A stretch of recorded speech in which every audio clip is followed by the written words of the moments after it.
네, 여러분 안녕하세요. 요즘 시바이누 홀더분들 마음이 좀 어떠신가요? 답답하지 않으세요? 시바이누가 실제로 폭등을 하기는 하는 건지 계속 들고 있어도 되는 게 맞는지 좀 여러 가지 복잡한 마음이지 않으실까 싶습니다. 하지만 여러분 오늘 영상만 보시면 지금 하고 계시는 그 모든 걱정이 말끔하게 사라지게 되실 겁니다. 오늘 영상을 통해서 우리들 앞에 알트 대불장이 기다리고 있는 이유와 코인 시장의 주인공이 시바이누라는 사실까지 깔끔하게 정리해드리도록 하겠습니다. 편하게 시청해주시고요. 여러분 투자에 많은 도움 받아가시면 좋겠습니다. 그럼 본격적으로 금일 시바이누 분석 들어가기 전에 여러분 국내 거래소 차트 보시면 아시겠지만 최근 알트코인들의 급등이 많이 나와주고 있죠. 금일도 아더코인이 40% 정도 상승을 보여주고 있는데요. 지금 알트코인들로 유동성이 이렇게 순환되고 있는 상황이기 때문에 우리가 물론 시바이누 코인에 주목을 하기는 하지만 단기적으로 이런 알트코인들의 급등이 나올 때 적극적으로 수익을 가져갈 필요가 있습니다. 그래서 이렇게 매일 오전 오후 하루 2번씩 제가 문자로 급등 코인들을 정리해서 보내드리고 있는데요. 바로 어제는 코박 토큰을 보내드렸는데 어제 오전 750원 이하 시장가 매수로 진입을 해서 목표가 900원 도달하면서 하루 만에 21% 정도의 급등 수익을 챙겨드렸습니다. 이제 코박 토큰을 저희가 공략했던 이유가 뭐냐면 지난 월요일 윗꼬리와 함께 거래량이 급격하게 터져나왔는데요. 이날 고작 8% 정도 상승밖에 안 나왔는데 이렇게 매도 거래량이 많이 발생을 했다는 건 자연적으로 발생했다기보다는 인위적인 세력의 개입이 있다고 판단을 했습니다. 즉 여기서는 상승을 눌러놓고 이후 추가 매집 구간을 더 가져간 뒤에 슈팅을 줄 것이다라고 판단을 했고요. 이후 실제로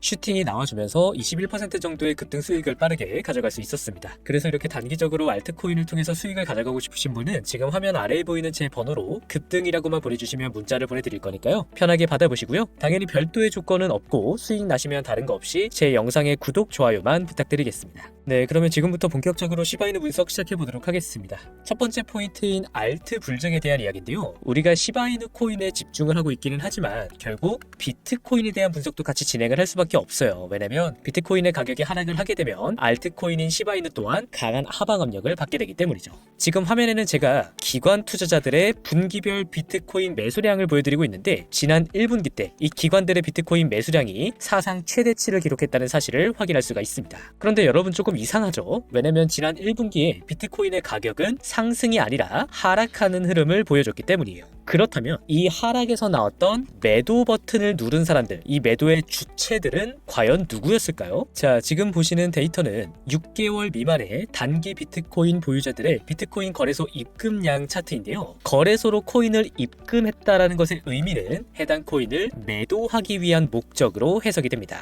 그리고 정확히 이렇게 비트코인이 하락하는 구간에서 이 입금량이 급증을 했다는 사실을 확인할 수가 있는데요. 보시는 것처럼 이 매도량의 주체가 6개월 미만의 단기 보유자들이었다는 사실을 확인할 수가 있습니다. 즉 최근 비트코인의 하락에서 개인 투자자들이 매도 물량을 던졌다는 이야기고요. 이 개인들이 던지는 물량을 기관들이 고스란히 받아냈다는 겁니다. 시장은 늘 역사적으로 하락을 통해서 개인들의 물량이 기관들로 이동이 된 이후 전례 없는 상승을 보여주었다는 이 명확한 사실 여러분 꼭 기억을 해주시길 바라고요. 공교롭게도 지금 알트코인들의 인덱스 차트는 역사적인 저점 수준에 도달하고 있다는 사실을 확인할 수가 있습니다. 그래서 일단 여기까지 오늘 영상의 첫 번째 포인트인 이 알트 대불장이 우리들 앞에 있는 이유에 대해서 간단하게 설명을 해드렸고요. 이제 두 번째 포인트인 시바이누에 대한 내용으로 넘어가 보도록 하겠습니다. 여러분 제가 지난 영상에서 지금 코인 시장의 유동성이 모두 이 스테이블 코인 시장으로 몰려들고 있다고 말씀을 드렸던 적이 있죠. 그리고 금일 스탠다드 차트의 분석에 의하면 스테이블 코인 규제를 명확하게 해주는 법안의 통과 시 이 공급량이 무려 10배 이상 증가될 것으로 보고서가 나왔습니다. 그래서 시바이누 재단 또한 자체 스테이블 코인 이 SHI에 총력을 기울이고 있는 것인데 최근 SHI의 출시가 보류된 이유도 바로 스테이블 코인에 대한 규제 명확화가 완성되기까지 기다리기 위한 의도였습니다. 그리고 지금 미국에서 이 스테이블 코인 규제 법안 통과를 위한 작업들이 매우 빠르게 진행이 되고 있어요. 이미 하원 금융서비스위원회에서 해당 법안이 통과가 됐고 현재 하원 전체 회의에서의 표결을 기다리고 있으며 이후 상원과의 조율을 거쳐 최종 법제화될 예정인데요. 이미 지난달 트럼프 대통령의 디지털 자산 사무국장인 보 하인스가 스테이블 코인 법안의 현실화가 임박했다라고 공개적으로 밝히면서 시바이누 재단이 기다리고 있는 그 시기가 곧 다가올 것임을 우리들에게 알려주고 있는데요. 이렇게 디지털 자산에 대한 규제가 명확화되는 시점에서 가장 큰 수혜를 입을 수밖에 없는 코인이 바로 우리가 주목하고 있는 시바이누 코인입니다.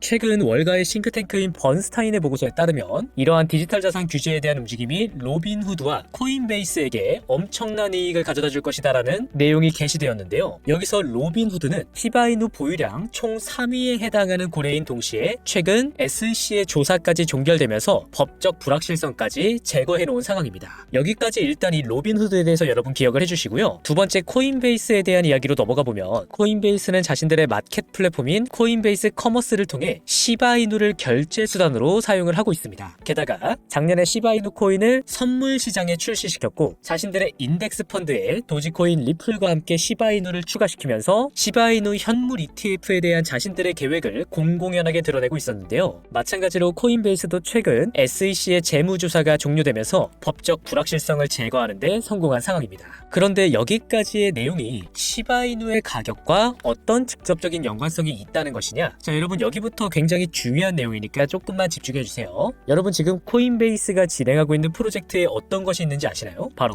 규제 명확성을 확보한 이후에 토큰화된 주식 출시를 준비하고 있습니다. 일단 코인베이스라는 거래소 자체가 미국 최대 규모의 암호화폐 거래소이기 때문에 나스닥에 코인이라는 심볼로 상장이 되어서 지금 거래가 되고 있는데요. 코인베이스가 준비하고 있는 이 토큰화된 주식 출시에서 활용되는 네트워크가 바로 코인베이스가 운영을 하고 있는 베이스라는 네트워크입니다. 이 베이스는 이더리움의 레이어2 블록체인 네트워크를 기반으로 운영이 되고 있고 당연하게도 시바이누 코인에 대한 거래를 지원해주고 있죠. 이렇게 코인베이스가 진행하고 있는 프로젝트에 지속적으로 시바이누가 등장하고 있는 것은 절대로 우연이 아닙니다, 여러분. 지금 코인베이스는 스테이블 코인 시장에서 서클이 개발한 USDC의 공동 대주주로 등극이 된 상황이에요. 사실상 코인베이스가 USDC에 대한 운영권을 가지고 있는 상황이고요. 이 USDC는 시바이누와 동일한 ERC20 토큰으로 설정이 되면서 상호 간의 기술적인 대체가 가능하다는 특징을 공유하고 있습니다. 그리고 바로 이 점이 시바이누의 고래들로 하여금 코인베이스에 주목할 수밖에 없도록 만들어주죠. 작년 11월 28일 스테이블 코인 시장의 왕인 테더가 유럽의 가상자산 규제법 미카로 인해서 유로 기반 스테이블 코인 발행 중단을 공식적으로 결정합니다. 그리고 같은 날 밤 마치 기다렸다는 듯이 시바이누의 고래죠 로빈후드 유럽 지사가 이 테더의 빈자리를 차지하기 위해 코인베이스의 USDC 스테이블 코인을 도입하기로 결정합니다. 그리고 방금 이 USDC는 시바이누로 대체가 가능한 ERC20 토큰이라는 점을 우리는 확인을 했죠. 그런데 여러분 제가 방금 전에 코인베이스에 주목을 하고 있는 것이 시바이누의 고래가 아니라 고래들이라고 말씀을 드렸죠. 그렇습니다. 지금 여기에 엮여있는 시바이누의 고래는 로빈후드뿐만이 아니에요. 바로 이 로빈후드에 투자하고 있는 기관들 중 최상단에 위치하고 있는 기관 투자자 세계 최대 자산운용사인 블랙록이 개입되어 있습니다. 블랙록의 악한 펀드 직업에서 발견된 시바이누와의 충격적인 연결고리, 시바이누 코인의 가격을 역사적인 폭등으로 이끌어줄 이 엄청난 후속 정보가 궁금하신 분은 아래에 보이는 제 번호로 후속 정보라고 남겨주시면 제가 신속하게 공유해드리도록 하겠습니다. 부득이하게 제가 영상에서 이 모든 정보를 공개하지 않는 이유는 최근에 다른 유튜브 채널에서 제 시바이누 분석 내용을 마치 자기가 한 것처럼 그대로 가져다 베끼는 사람이 있더라고요. 그래서 이어지는 후속 정보는 저와 함께하고 싶으신 구독자분들께만 공개를 해드리려고 합니다. 저는 이 정보를 바탕으로 우리가 어떻게 대응을 해야 하는지까지 구체적으로 분석해 놓았는데요. 구독자분들 각자 상황이 다 다르기 때문에 여러분 개별 상황에 맞는 맞춤형 대응까지 정리를 해드리도록 하겠습니다. 그리고 개인적으로 영상 내용에 대해 궁금하신 부분이나 더 알고 싶으신 부분도 자유롭게 댓글 또는 저한테 직접 문의를 남겨주시면 제가 신속하게 다 답변을 드릴 수 있도록 하겠습니다. 그럼 오늘도 영상 끝까지 시청해주셔서 감사하고요. 금일 시바이누 분석은 여기에서 마치도록 하겠습니다.